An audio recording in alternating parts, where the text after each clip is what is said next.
우리 예수의 생명과 은혜가 예수를 만난 그 기쁨이 여러분의 삶 가운데 충만히 임하길 먼저 주님의 이름으로 축원합니다.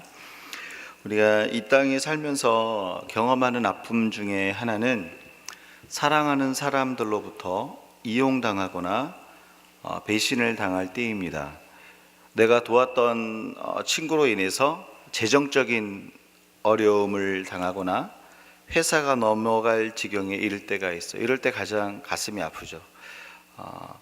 나하고 상관이 없는 사람이 아프게 했으면 그 넘어갈 수 있는데, 나하고 가장 나하고 친했던 사람이 나에게 그런 비수를 꽂는 어떤 그런 일을 만들면 내 마음이 무너지고 힘든 거죠. 또 거꾸로 이런 경우도 있어요. 실제로 한국에서 얼마 전에 있었던 일인데, 한 친구가 회사를 차렸고 자기는 실질적인 사장을 하면서 그 사장 자리에 자기 친구를 앉힙니다. 그리고 온갖 비리를 다 행하면서 딱 걸렸을 때 그 법적 책임을 친구에게 다 떠넘긴 사례가 얼마 전에 있었어요. 그래서 법정에서 이제 다툼이 있었습니다. 회사에서 가장 믿고 따르던 직장 선배와 매니저가 앞에서는 잘해 그러는데 뒤에서는 다른 얘기를 하고 다니는 거예요. 나하고 관계없는 사람이라면 그냥 넘어갈 수 있는데, 나와 가까운 사람이 그렇게 한다면 그 상처는 굉장히 치명적일 수밖에 없죠. 가족이 그랬을 때, 배우자가 그랬을 때, 사랑하는 친구가 내 삶의 터전 자체를 송두리째 다 빼앗아 갔을 때 우리의 삶은 굉장히 어려워지고 힘들어집니다.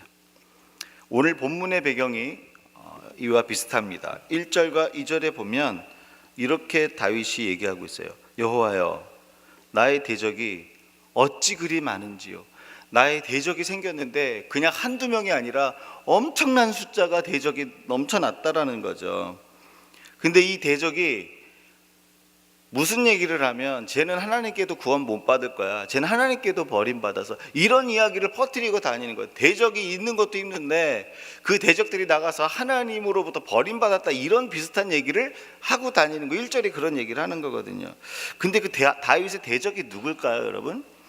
다윗의 대적이 누구냐면, 오늘 이 말씀은 자기의 아들 압살롬이 구테타를 일으켜서 자기를 반역할 때 썼던 시예요. 그러니까 이 대적의 첫 번째 1순위가 누구냐면 자기의 가장 사랑하는 아들 압살롬이 자기의 칼을 들이대고 있는 거예요. 그러면서 이상한 말을 퍼뜨리고 있는 거예요. 그리고 주변에 그 수많은 사람들 중에 그 대부분이 누구냐면 다윗의 신하예요. 그 중에 많은 경우는 누가 있냐면, 다윗과 함께 그 10년 동안 사울에게 쫓겨다닐 때 사설을 넘어가면서 그 죽음의 고비를 넘어가면서 함께 생사고락을 함께 했었던 그 신하들이 지금 압살롬이 왕이 되니까 자기를 버리고 배신하고 압살롬을 쫓아가는 거예요. 가장 사랑하는 자식이, 가장 사랑했던 신하가, 가장 믿었던 친구가 그렇게 다윗을 버리고 도망갑니다. 죽고 싶은 심정이었을 거예요. 살맛이 나지 않았을 것 같아요. 여러분, 이렇게 인간은요, 신실하지 않고 언제든지 배신하고 상처를 주는 존재입니다.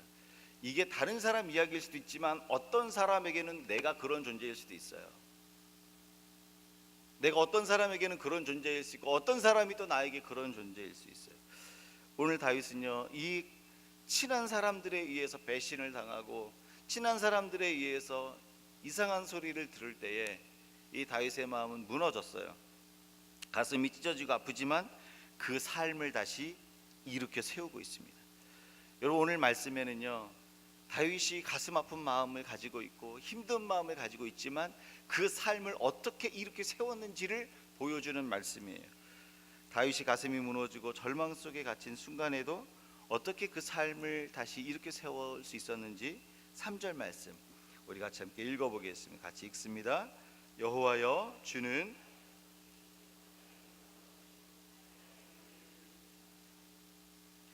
다윗이 여호와를 향해서 뭐라고 고백하고 있습니까? 주는 나의 방패시오. 하나님을 나의 지금 방패로 삼고 있어요.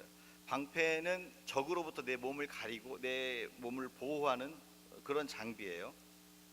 그런데 하나님을 나의 방패 삼았다는 것은 하나님께 내가 숨었다는 거예요. 다윗은 절망의 순간에 하나님 뒤로 숨는 삶을 살았어요. 하나님의 날개 그늘 아래 들어가는 삶을 살았다라는 거예요.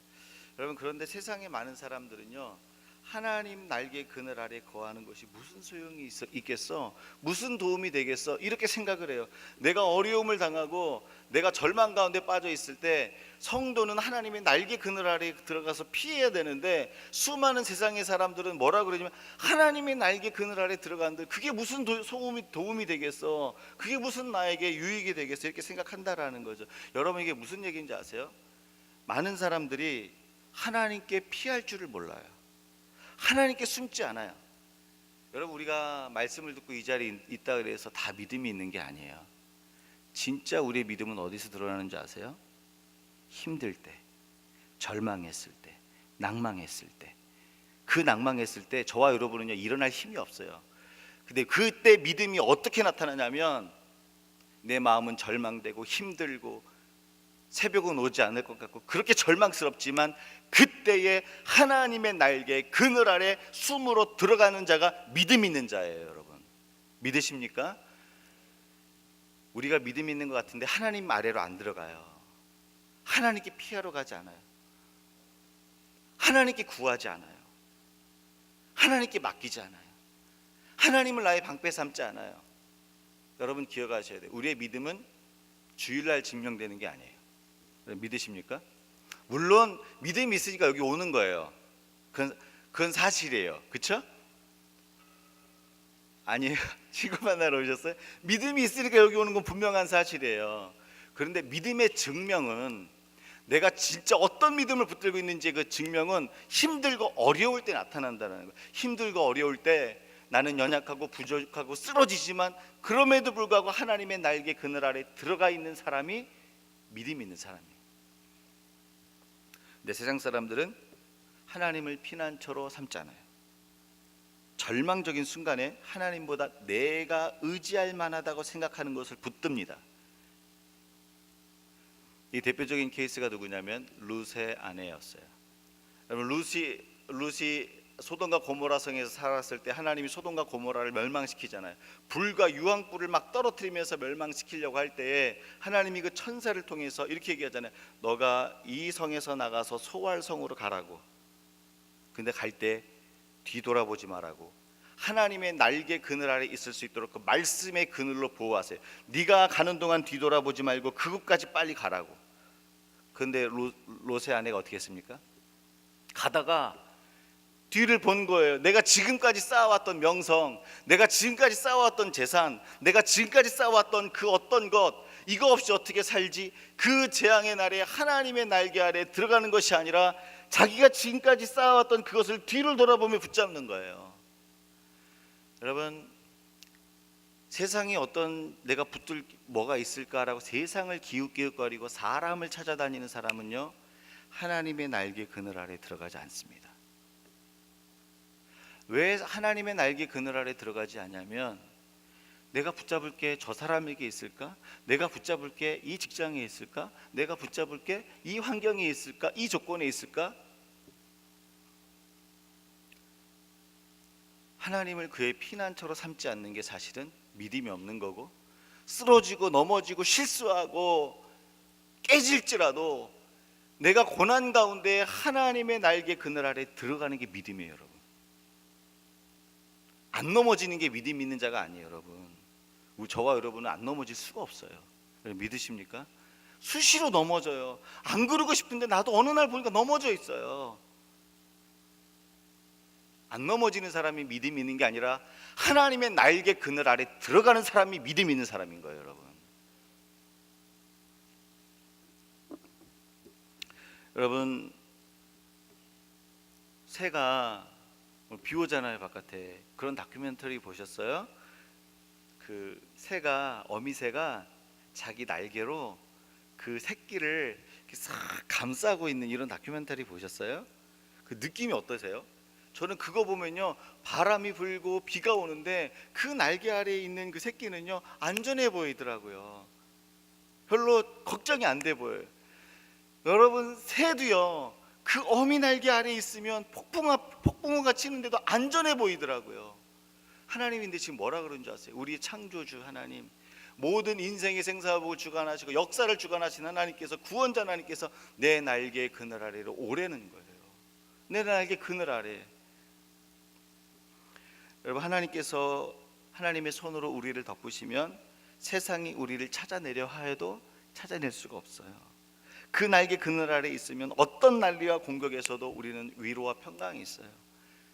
어미새 밑에 있는 새끼도 그런데 저와 여러분이 그 날개 아래로 들어가면 어떻겠습니까? 여러분, 세상 가운데는 살아갈 때 내가 실패하고 좌절하고 쓰러지고 절망하고 더 이상 소망이 없을 때 믿음이 있는 건 뭐냐면 하나님 날개 아래로 들어가는 게 믿음이에요. 다윗이 사울에게 쫓겨다닐 때 하나님께 불렀던 노래가 뭔지 아셔요? 이런 노래 많이 불렀어요. 하나님이여 나를 보호하소서. 내가 주께 피하나이다. 주는 나의 산성이요, 주는 나의 방패요, 주는 나의 요새시요, 주는 나의 환난 날의 피난처시요, 주는 나의 피할 바위시라. 이렇게 얘기를 하고 계셔요. 다윗이 하나님을 자기의 방패로 삼았어요. 하나님의 그늘 아래 피하는 믿음이 있었어요. 하나님의 그늘 아래 피했을 때 하나님이 다윗을 어떻게 보호하셨는지 가장 잘 말해주는 그 내용이요, 사무엘상 23장에 나와요. 사무엘상 23장에 보면 다윗이 생명이 가장 위급할 때의 상황을 묘사해줘요. 거기가 어디냐면 마온 황무지예요. 마온 광야인데 이 마온 광야에 다윗이 숨어 있다는 사실을 사울이 듣습니다. 그리고 사울이 군사를 이끌고 가서 마온 황무지를 군사로 그냥 에워싸요. 포위한 거죠. 그 전까지는 이 정도의 위급하진 않았어요. 점점 포위망을 좁혀와요. 다윗이 드디어 사울의 칼날이 다윗의 목까지 들어온 거예요. 가장 다윗의 인생에 있어서 가장 위급한 때 중에 하나였어요. 그때 하나님이 어떻게 다윗을 보호하는 줄 아세요? 갑자기 군인한 사람이 사울에게 찾아와요. 사울에게 찾아오는데 뭐라 그러는지 아세요? 왕이시여, 왕이시여, 큰일 났습니다. 지금 저 변방에 블레셋이 지금 쳐들어왔습니다. 지금 전쟁이 난 거예요, 나라에. 그러니까 이 소리를 듣자마자 사울이요, 다윗 잡을 생각을 그냥 그 순간에 멈춰버리고요, 군대를 철군해서 블레셋하고 전쟁하러 나가는 거예요. 다윗의 목 밑에 칼이 여기까지 들어왔는데 이걸 못 찌르는 거예요. 여러분, 목 밑에 칼을 딱 댔다고 그거를 찌를 수 있는 게 아니에요. 하나님이 막으시니까 그 칼을요 찔러야 되겠다라는 생각도 못하고 빼고 전쟁하러 가는 거예요. 하나님이 막으시대요. 그 날개, 하나님 날개 그늘 아래 다윗이 들어가 있으니까요, 그 목 밑에 칼이 들어왔는데도 상처 하나 나지 않고 살아남는 거예요. 이게 하나님의 날개 그늘 아래 들어가는 자들의 은총이에요. 사랑하는 여러분, 저와 여러분은 말씀을 전하는 저로부터 모두 저와 여러분이 믿음대로 살기 원해요. 그렇죠? 그런데 이 세상을 살다 보면 악한 자가 너무 많아요. 이 세상의 법과 이 세상의 그 방법이 내가 감당할 수 없을 일들이 너무나 많다라는 거예요. 그래서 때로는 내가 쓰러져요, 깨져요, 넘어져요. 그때 하나님이 뭐라는 줄 아세요? 목사가 왜 그래? 장로 권사 안수집사가 왜 그래? 성도가 왜? 물론 우리가 때로는 질책을 받을 때도 있지만요, 하나님 뭐라 그러는지 처음에 하나님이 하시는 말씀이 있어요. 그 날개의 그늘 아래 불러 모으시는 거예요. 주 날개미 그러잖아요. 그 다음 뭐죠? 내가 편안히 쉬네, 밤 깊고 비바람 몰아쳐도. 하나님께서 불러 모으시잖아요. 성도가 환난과 어려움을 당할 때요, 하나님이 첫 번째 하시는 게 뭐냐면, 얘들아 내 날개의 그늘 아래로 들어와라, 이 얘기를 먼저 하시는 거예요. 여러분, 지금 무엇을 얘기합니까? 세상이 나를 삼키려고 입 벌리고 달려와도 하나님의 그늘 아래에 있는 자는 안전하다는 거예요. 그 상황에서도 위로의 샘을 마시는 거예요. 내가 헐떡이었는데 하나님 날개 그늘 아래에 있었더니 그 상황에서도 위로의 샘을 마시게 하는 거예요. 위로의 샘. 여러분, 위로의 샘을 마시면요 일어설 수 있는 거예요. 어떤 권사님 한 분이, 목사님 저 힘들었는데요, 어떤 분이 맛있는 음식 하나 해주셔서 제가 새 힘을 얻었어요. 새 힘을 얻으면 다시 일어설 수 있는 거예요. 그 위로의 샘을 은총의 그늘 아래에서 먹게 하신다는 거예요. 제가 이 말씀 준비하면서 꼭 하나님께 영광을 돌리고 그분을 나타내고 싶은 찬양이 하나 있었어요. 제 목이 쉬었지만 아시는 분들 좀 같이 부르시면서 이 찬양이에요. 메마른 땅을 종일 걸어가도 나 피곤치 아니하며 저 위험한 곳 내가 이를 때면 큰 바위에 숨기시고 주 손으로 덮으시네. 저 위험한 곳을 내가 다니는데 하나님께서 나를 불러 모으시고 바위 뒤에 숨기시고 그 손으로 덮어주시는, 그러니까 세상이 나를 못 찾는 거예요. 세상의 폭풍과 나를 못 삼키는 거예요.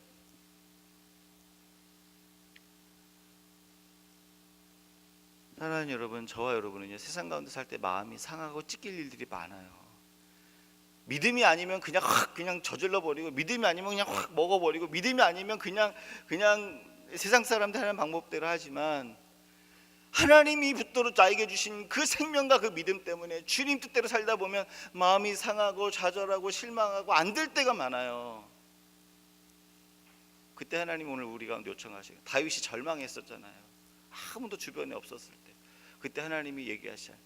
내 날개의 그늘 아래로 오라고, 나를 너의 방패 삼으라고, 내 뒤에 숨으라고. 근데 많은 사람들이 하나님 뒤에 안 숨어요. 오늘 다윗이 절망의 상황에서도 그 삶을 일으켜 세울 수 있었던 이유는 하나님을 나의 방패 삼았기 때문입니다. 하나님을 나의 방패 삼았기 때문에 세상의 말과 공격으로부터 그가 그 삶을 보호할 수 있었고 삶을 일으켜 세울 수 있었다라는 거죠. 사랑하는 여러분, 혹시 오늘 우리의 삶이 절망과 고통과 수많은 공격 속에 노출되어 있습니까? 그렇다면 하나님을 나의 방패 삼으세요. 하나님의 날개 그늘 아래 들어가세요. 그게 믿음이에요. 나는 믿음이 있어. 안 아파, 안 힘들어, 괜찮아, 난 안 넘어져. 그게 믿음이 아니에요, 여러분. 그 날개 그늘 아래 가서 하나님 저 힘들어요, 이게 믿음이에요. 하나님께 아뢰는 거, 하나님께 붙들어 달라고 말하는 거. 나는 힘이 없다고, 하나님 붙들어 주시지 않으면 나는 살 수가 없다고, 이렇게 하나님을 붙드는 것이 그 날개 그늘 아래서 그 은총을 누리는 것이 믿음이에요. 하나님 저는 믿음이 있어서 괜찮아요. 아니 안 돌봐주셔도 돼요.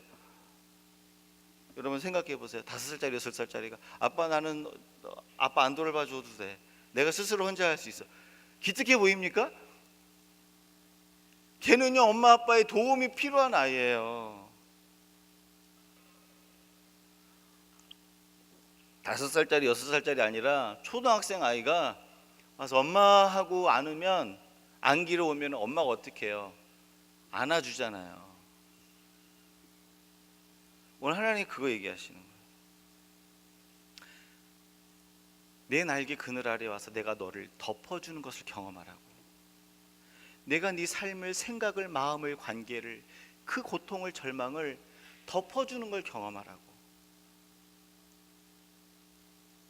이것을 오늘 요청하고 계십니다. 오늘 저와 여러분이 하나님의 날개 그늘 아래로 가는 것이 믿음이라고 고백할 수 있기를 주 예수 이름으로 축원합니다. 주님을 나의 방패 삼는 것이 믿음이라는 사실을 고백할 수 있기를 주님의 이름으로 축원합니다. 자, 그렇다면 하나님을 나의 방패 삼고 하나님의 그늘 아래 숨을 때 우리의 삶을 이렇게 세울 수 있는 이유는 무엇입니까? 하나님의 날개 그늘 아래에 들어갔어요. 그랬더니 그곳에서 내 삶이 일으켜지는 이유는 뭘까요? 3절 말씀입니다. 3절 말씀 같이 읽습니다. 여호와여, 주는 나의 방패시요 나의 영광이시요 나의 머리를 드시는 자이시니이다. 다윗이 하나님을 자신의 방패 삼어 하나님의 아래 피했어요. 나의 방패시요, 하나님 그늘 아래 들어갔어요. 하나님의 그늘 아래 들어갔더니 다윗이 경험했던 하나님은 뭐예요? 나의 영광이요, 나의 머리를 드신. 여러분 기억하셔야 돼요. 하나님의 날개 그늘 아래 들어가면 하나님이 나의 영광이 되세요. 하나님이 내 머리를 들게 하세요. 이게 무슨 의미인지 좀 나눠볼게요. 저희가 제가 6개월 전인가 영광에 대한 이야기를 한번 나눈 적이 있었어요. 그러면서 영광의 어원과 뜻을 제가 말씀해 드렸어요. 여러분, 영광의 그 히브리어 원어 뜻 한글로 혹시 기억하세요? 영광. 할렐루야. 자, 그래야 제가 전할 맛이 나죠. 뭐 생각이 다 나면 어떻게, 어떨 땐 반복도 많이 돼야 되는데, 이 영광이라는 게요, 무게를 달다라는 뜻이에요. 무게를 달다. 그래서 그 존재가, 그 존재되는 위엄과 무게가 나타나는 게 영광이에요. 갑자기 어려워졌죠? 다시 한번 들어보세요. 그 존재를, 그 존재되게 만드는 무게와 위엄이 달아질 때 영광이 되는 거예요. 쉽게 얘기하면 이런 거예요. 여러분, 독수리를 보면 독수리가 하늘을 높은 곳에 날아서 날개를 쫙 펴고 거의 날개도 퍼덕거리지도 않아요. 쫙 펴면서 높은 곳에서 막 이렇게 멋있게 날아요. 그럼 밑에 있는 막 토끼니 쥐니 막 난리가 나잖아요. 막 도망가고 밑에 낮에 나는 새들도 막 도망가잖아요. 멋있게 날아요. 근데 독수리가 그렇게 안 날고 참새처럼 그 날개를 계속 팍팍팍 거리면서 땅 밑에서 막 날아다녀요. 뭐가 더 멋있어요? 뭐가 더 독수리다워요? 어려우세요? 높은 하늘을 쫙 날개를 피면서요, 그 하늘 위를 군림하는 거, 그 멋있는 자태를 가지고서 쫙 보는 거예요. 그게 독수리를 독수리 되게 하는 무게와 위엄을 갖게 하는 거예요. 그게 독수리 영광이에요. 가수가 있어요. 노래를 부르니까 막 사람들이, 청중들이 가슴이 울리고 막 눈물을 흘리고, 너무너무 정말 저 사람은 가수 중에 가수야. 이게 뭔지 아세요? 가수라고 느끼게끔 만드는, 가수의 위엄과 무게를 느끼게 만드는 게 가수의 영광이에요. 그런데 어떤 가수가 노래를 불렀어. 저걸 노래라고 불러, 진짜 내가 해도 더 잘하겠다. 그러면 가수가 가수다워지지 않잖아요. 그렇죠? 그러면 가수의 위엄과 무게가 그의 노래 가운데 나타나지 않는 거예요. 그러니까 가수가 되지 않는 거예요. 그러니까 가수의 영광이 없는 거예요. 영광은 그 존재를 그 존재되게 만드는 위엄과 무게를 느끼게 만드는 거예요. 하나님의 영광도 마찬가지입니다. 하나님을 하나님 되게 하시는 위엄과 무게가 있어요. 하나님의 위엄과 무게는 거룩하지 않은 것을 거룩하게 하는 무게와 위엄이에요. 죄를 씻어 깨끗하게 하는 무게와 위엄을 갖고 있어요. 상처와 아픔을 싸매시고 고치시고 온전케 하시는 무게와 위엄을 갖고 있어요. 이러한 하나님의 무게와 위엄이 하나님의 영광이에요. 그런데 다윗은 하나님의 날개 그늘 아래서 그 하나님의 영광을 경험한 거예요. 그 날개 안에 들어갔더니 하나님의 영광이, 하나님의 하나님 되시는 그 영광으로 우리의 죄를 씻어주시는 거예요. 나는 피하러 갔는데 하나님이 지금 나를 먼저 씻으시는 게 뭐냐면 내 내면 세계와 영혼에 묻어있는 모든 죄를 씻으시는 거예요. 내 근심을 제거하시는 거예요. 나는 힘들어서 그냥 들어갔는데 그 날개 그늘 아래서 내 영혼과 삶의 모든 문제를 하나님이 온전케 하시고 회복시키시고 맞춰주시는 거예요. 그래서 이분이 하나님이시구나. 하나님의 하나님됨이 내 가운데 드러나는, 이 하나님의 영광이에요. 하나님의 날개 그늘 아래서 우리의 삶이 회복될 수 있는 이유는 그 날개 그늘 아래에 들어갔더니 하나님의 영광으로 우리를 더 입혀주시기 때문에. 따라서 하나님의 그늘 아래에서 우리의 삶을 일으켜 세울 수 있는 이유는 죄와 삶의 문제를 통치하시고 다스리시는 하나님의 영광을 경험하기 때문에 그래요. 여러분, 그래서 하나님 그늘 아래 가면요 안전해져요. 하나님 그늘 아래 가면 죄인이요 의를 받기 때문에 기뻐지는 거예요. 예수 때문에 기뻐하는 게 뭔지 알아요. 예수 때문에 만족하고 배부른 게 뭔지 알아요. 우리가 이 땅에 걱정할 것이 없어서 걱정을 안 하는 게 아니에요. 하나님 날개 그늘 아래 가면요 걱정할 게 있는데도 걱정이 안 되는 거예요. 왜요? 하나님의 영광이 채워지니까 그 영광의 무게가 이 땅의 문제와 삶의 문제를 능히 누르고 남는 거예요. 걱정거리가 없으면 걱정 안 할 것 같습니까? 인간은요, 걱정거리가 없으면 걱정을 만들어서라도 사서라도 걱정을 하는 게 인간이에요. 걱정거리가 없었는데 갑자기 우리 아이가 오다가 교통사고 나면 어떻게 하지? 오늘 이런 생각 안 드셔보셨어요? 인간이 그런 거예요. 걱정거리가 없으면 너무 걱정할 게 없으니까 없는 것까지도 일부러 만들어서 생각하는 거예요. 막 머리가 막 돌아가는 거예요. 걱정거리가 없어서 걱정을 안 하는 게 아니라 하나님의 날개 그늘 아래 가면 하나님의 영광이 내 가운데 임하니까 그 걱정을 능히 이기게 하는, 평강을 주시니까 그 걱정거리를 오히려 핸들링하는 거예요. 하나님의 날개 그늘 아래 가면요, 하나님께서 우리의 죄와 삶의 문제를 통치하고 다스리시는 그 영광을 보여주시니까 우리의 삶이 이렇게 세워지는 거예요. 또 한 가지, 하나님의 그늘 아래 있으면 우리의 삶이 세워지는 이유가 오늘 말씀해 보니까 뭐라고 나와 있어요? 영광을 주는 나의 영광이시오. 또 하나는 뭐라 그랬어요? 내 머리를 드시는 자신이. 여러분, 사극에 보면 왕이나 사또가 충성을 다하다가 모함을 썼는데 그게 회복이 돼서 딱 앞에 서요. 그러면 왕이나 사또가 회복된 그 사람한테 첫 마디 뭐라 그래요? 머리를 들라 그러잖아요. 내 머리를 들라. 물론 그 못된 사또는 이렇게 얘기하잖아요. 머리를 들라. 그리고 수청을 들라. 그래서 이건 못된 왕이죠. 제대로 된 왕이 아니고 제대로 된 관리가 아니죠. 정상적인 왕, 정상적인 관료는 그 고난 가운데서 충성을 지키면서 회복됐을 때 머리를 들라 그러잖아요. 그 의미가 뭐예요? 내가 너의 부끄러움을 씻어주겠다라는 거예요. 내가 너의 아픔을 회복시켜주겠다. 머리를 들라라는 건 뭐냐면 내가 너를 다시 회복시켜주. 우리가 언제 머리를 숙이게 됩니까? 풀이 죽었을 때, 기가 죽었을 때, 일이 잘 안 될 때, 내가 봐도 내가 싫을 때, 뭔가 세상이 내가 절망 가운데 있다 그러면 우리는 보통 머리를 숙이게 됩니다. 여러분, 그런데 하나님께서 하나님의 날개 그늘 아래에 들어갔더니 하나님 뭐라 그러냐면 내 머리를 들게 하신대요.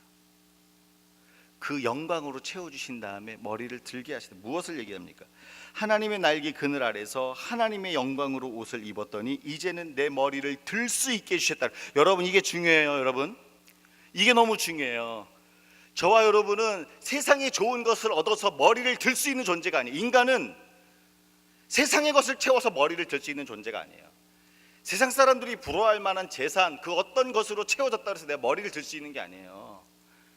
저와 여러분이 머리를 들 수 있는 때는 언제냐면 그 날개 그늘 아래에 들어갔는데 하나님의 영광으로 채워졌더니 하나님의 영광이 채워지면 내가 나가 되는 거. 원래 하나님이 나에게 원하셨던 그 모습, 인간을 창조하실 때 그 모습이 회복이 되는 거예요. 그 영광으로 채워지면 내 머리를 들 수 있는 거예요. 하나님 날개 그늘 아래 가면 어떤 일이 벌어진 줄 아세요? 영광으로 채워주세요. 그 영광으로 채워주신 다음에 머리를 들게 하세요. 머리를. 여러분, 믿으십니까? 요셉이 그 노예로 팔려갔을 때 얼마나 절망 가운데 있었겠어요. 그런데 그때 딱 한마디를 성경이 얘기하잖아요. 하나님이 함께 하셨다라고. 하나님이 함께 하신 게 뭐예요? 그 날개 그늘 아래서 영광으로 채워주는 거예요. 그 날개 그늘 아래서 영광을 채워주니까 그 머리를 드는 자가 되잖아요. 요셉이 머리를 들게 되잖아요. 하나님이 우리의 머리를 들게 하시는 존재예요. 물질이, 세상이 어떤 것이 내 머리를 들게 하지 않습니다. 세상이 어떤 것으로 내 머리를 들게 하잖아요. 그러면 우리 머리는 제대로 못 서 있어요. 뒤로 넘어가요. 이렇게 뒤로. 이게 무슨 말이에요? 교만해진다라는 거예요. 하나님의 그 영광으로 우리의 머리를 들게 하시면요, 겸손과 은혜가 올라가요. 세상의 것으로 머리를 들기 시작하면 세상 사람들이 옆에 가고 싶지 않아요. 너무 냄새가 나는 거예요. 갑질의 냄새, 교만의 냄새, 인간인 똑같은 인간인데 군림하고자 하는 그 죄악의 냄새. 세상의 것으로 머리를 드는 자는요 결국은 잘리게 돼 있어요. 아무도 안 좋아요. 여러분 상식적으로 생각해 보세요. 내 옆에 친구가 있는데 세상의 것으로 머리를 들면서 거드름을 펴요. 뒤로 넘어가요. 그 나를 무시해, 맨날 무시해. 여러분 만나고 싶습니까? 넌 어쩜 그렇게 생겼니? 너는 남편은 왜 그렇고 너 아내는 왜 그렇고 너는 왜 뭐야 그 모양 그 모양 나를 봐. 만날 때마다 그래요. 여러분 만나고 싶으실까요? 세상의 것으로 머리를 드는 자는요 가고 싶지 않은 거예요. 근데 그 영광으로 머리를 들잖아요. 함께 하고 싶은 거예요. 왜요? 하나님의 영광으로 머리를 드잖아요. 그 사람은 교만하지 않아요. 흘려보내요. 은혜를, 긍휼을, 겸손을. 또 잘못할 수도 있죠. 사람이니까. 그러면 용서를 구해요. 사랑하는 여러분, 하나님께서 오늘 뭘 얘기하시냐면 내 날개 그늘 아래 오는 자들을 내가 영광으로 채우고 그 머리를 들게 하시겠다고 말씀하세요.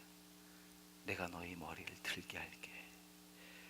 왕이 머리를 들어라 이렇게 얘기해도 영광스러운데 하나님께서 너의 머리를 들라. 여러분 찬양하잖아요. 문들아 머리 들어라.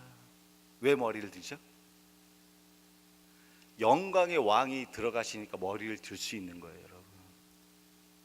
영광의 왕이 들어오셔야 저와 성도는 머리를 들 수 있는 거예요. 마지막에 하나님을 나의 방패 삼고 하나님의 그늘 아래에 숨을 때 우리의 삶을 이렇게 세울 수 있는 또 다른 이유가 있어요. 4절 말씀 같이 읽습니다. 내가 나의 목소리로 여호와께 부르짖으니 그의 성산에서 응답하시도다. 여호와께 부르짖었다라는 말은 하나님을 나의 방패 삼았다라는 거예요. 하나님의 날개 그늘 아래 피했다라는 거예요. 하나님 날개 그늘 아래 피했더니 하나님이 응답하시는 거예요. 무슨 뜻일까요? 하나님 응답하신다는 거. 내 소원을 다 이루어 주셨다라는 뜻일까요? 여러분 그거 아니에요. 하나님이 저와 여러분의 소원을 다 이루어 주시면 저와 여러분 행복하겠습니까? 여기는 함정이 없어요. 한번 얘기해 보세요. 하나님이 내 소원을 다 들어 주셨어. 내 소원대로 다 내 뜻이 이루어져. 그럼 여러분 저와 여러분 행복할까요? 제가 야곱의 얘기를 해드릴게요. 야곱이 자기 소원이 뭐냐면 장자의 명분을 빨리 뺏어가고 싶었어.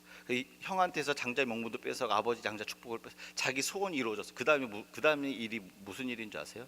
20년 뺑뺑이 돌았어. 그러니까 여러분 기억하세요. 내 생각과 내 소원대로 됐다 그래서 내 인생이 잘 될 거라고 생각하는 건 인간의 교만이에요.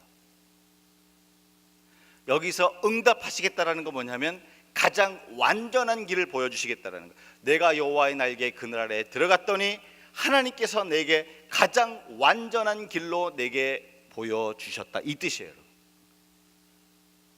따라서 하나님의 날개 그늘 아래서 우리의 삶을 일으켜 세울 수 있는 이유는 하나님의 완전한 길을 보여주시기 때문에. 저와 여러분이 삶이 하나님 날개 그늘 아래서 회복되는 이유는 뭐냐면 그 완전한 길을 보기 때문에 그래요. 완전한 길. 내 계획이 이루어져서가 아니라 하나님의 완전한 길을 보기 때문에 삶이 회복되기 시작하는 거예요.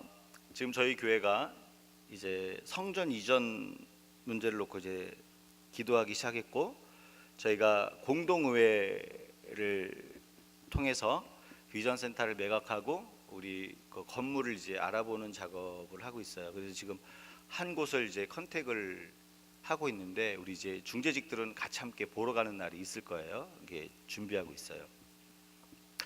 근데 제가 이걸 준비하면서 어떤 생각을 했냐면 지금 현재 저희 형편에 맞는 어떤 그런 조건, 질이 그리고 그런 면적, 우리 버짓 우리가 조금만 10% 20%만 조금만 더 힘을 보태면 그렇게 무리하지 않고도 갈 수 있는 그런 상황,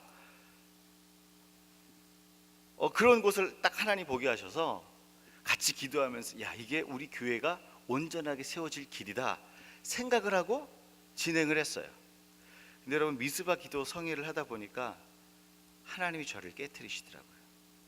이 미스바 성회는요 저 때문에 한 거더라고요. 제가 정신을 못 차리니까. 그리고 제가 오늘 이 시간 이 간증을 하면서 제가 좀 회개하고 여러분께 용서를 구할 게 있어요. 뭐냐면 미스바 성회를 기도하고 나가면서 하나님이 저에게 이런 질문을 하시는 거예요. 봉수야, 내가 언제부터 너희 버짓 안에서 일했고 너희 계획 안에서 일했니?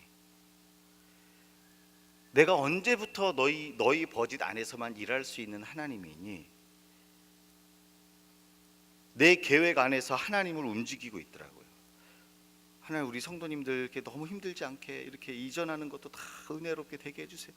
이거 내 생각에서 은혜더라고요. 내 생각에 하나님 입장에서 굉장히 불쾌한 거더라고요. 불쾌한. 여러분, 제 이야기는 제가 오늘 칼럼도 오늘 다 읽어보세요.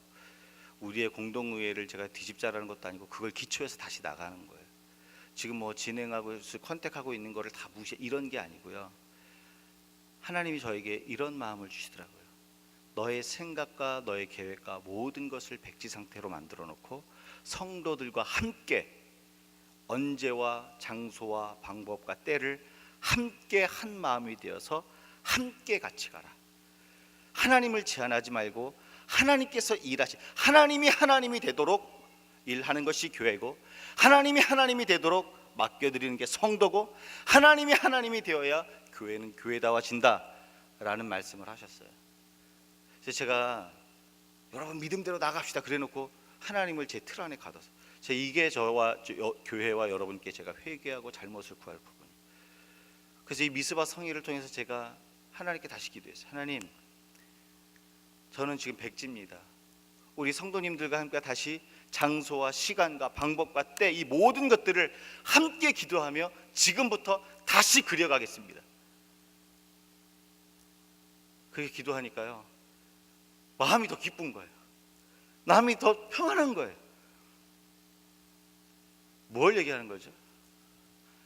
하나님의 온전한 길을 볼 때 우리의 삶과 생각이 세워지는 거예요. 회복이 되는 거예요. 내 뜻대로 되어서 내 뜻대로 됐다 그래서 삶이 회복되는 게 아니라, 혹시 이 자리에 내 계획대로 안 됐다 그래서 하나님 계시는 거예요? 계시면 나와 보세요. 저도 그래요. 힘들 때 그래요. 근데 여러분 이걸 아셔야 돼요. 내 계획대로 안 되었을지라도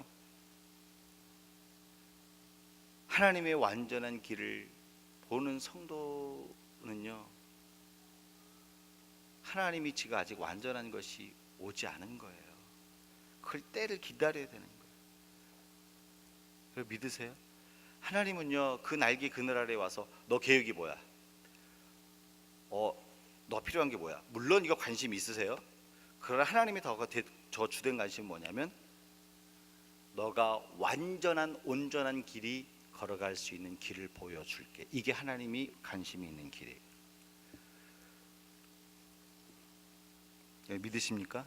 그 날개 그늘 아래 갔었을 때 우리가 삶이 세워지는 이유는 완전한 길을 보여주시기 때문에. 특별히 7절 말씀 보세요.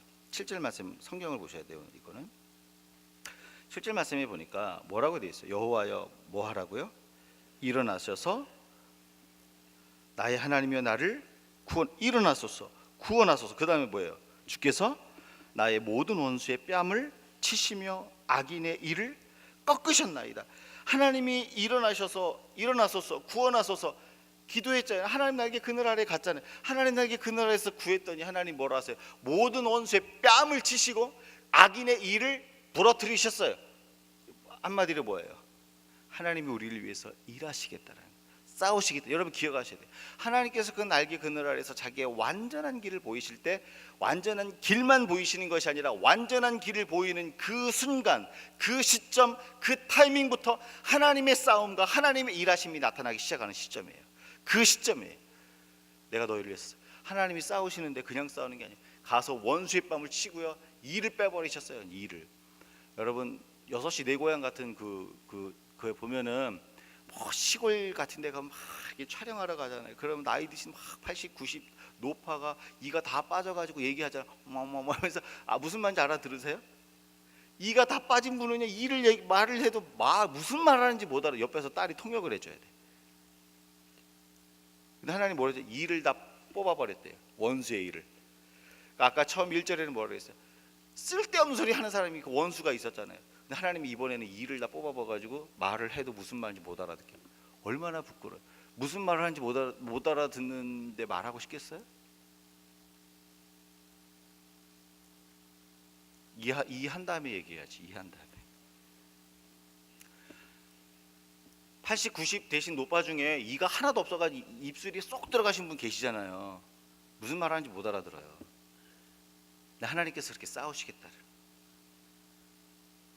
어느 누구도 말하지 못하게 그렇게 만드시겠다는.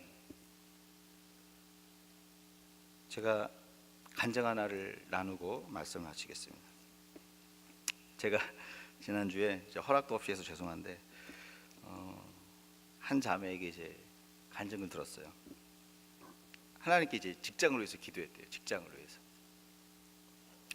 그런데 하나님, 이런 자기 계획과 생각을 얘기했겠죠. 이런 쭉 틀을 가지고 생각과 계획을 얘기하고서 딱 하나님께 기도. 사실 이것도 이뻐요. 어떻게 보면 기도 안 하고 시작한 사람도 많은데, 그 하나님 저의 계획이 이거예요. 그래서 하나님께 기도했는데, 기도하는 순간 하나님이 이런 마음과 질문을 주시더라는 거예요. 너의 계획 말고 너를 향한 내 생각이 궁금하지 않냐고. 너에게 원하는 나의 뜻.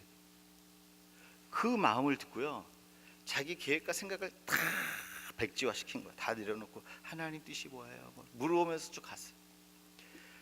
그 다음부터요, 하나님이 일하기 시작하는데, 사실 일반인들이 들어가기 어려운 그 부서, 그런 자리더라고요. 알지도 못한 사람이요, 거기 면접관 그 최고 책임자하고 연결을 시켜주는 거. 너 이리 와봐, 여기랑 면접 봐. 그리고 그곳에 면접하는 그 부서 회사에 어떤 알지 못하는 사람이 이메일을 보내갖고요, 너 우리 뭐 면접 본다며, 너 이런 질문 준비해. 이거 우리 슈퍼바이저가 이런 거 물어볼 거야. 이거 착, 그거 끝나고 통과하고 마지막 단계가 됐는데, 그 다음에 이런 거 물어볼 거야. 아는 사람 한 명도 없었어요. 근데 하나님 저에게 원하는 게 뭐예요? 라고 하나님께 나를 딱 드렸어요. 하나님이 완전한 길을 추구하고 보여주니까 그때부터 하나님 일하시. 한 번도 알지도 못한 사람이 너 이거 질문 준비해. 어떻게 연결되는 사람이 너 저기 가서 이제 면접 연결시켜 줄게. 우리 하나님을 기대하셔야 돼요. 하나님이 우리를 위해서 싸우시는 날이 그 날이 언제냐면, 우리에게 완전한 길을 보여주시면서 내가 너를 위해서 싸울게. 내가 너를 위해서 일할게. 여러분, 제가 거짓말하는 것 같으세요? 궁금하시면 오세요. 직접 듣게 해드릴 테니까. 네? 하나님의 날개 그늘 아래 피하세요. 그러면 하나님의 완전한 길을 보게 됩니다. 그리고 우리를 위해서 싸우시는 그 능하신 손길을 경험하게 돼요. 말씀을 정리합니다. 하나님을 방패 삼는 인생, 하나님의 날개 그늘 아래 피하는 인생이 될 때 하나님께서 삶을 이렇게 세우신다 그러셨어요. 하나님의 날개 그늘 아래 피할 때 그 영광으로 옷 입고 그 머리를 들게 하신다 그랬어요. 하나님의 날개 그늘 아래 거할 때 완전한 길을 보이시고 하나님께서 일하시는 그 손길을 보여주신다라고 약속하셨습니다. 오늘 이 말씀을 기억하시면서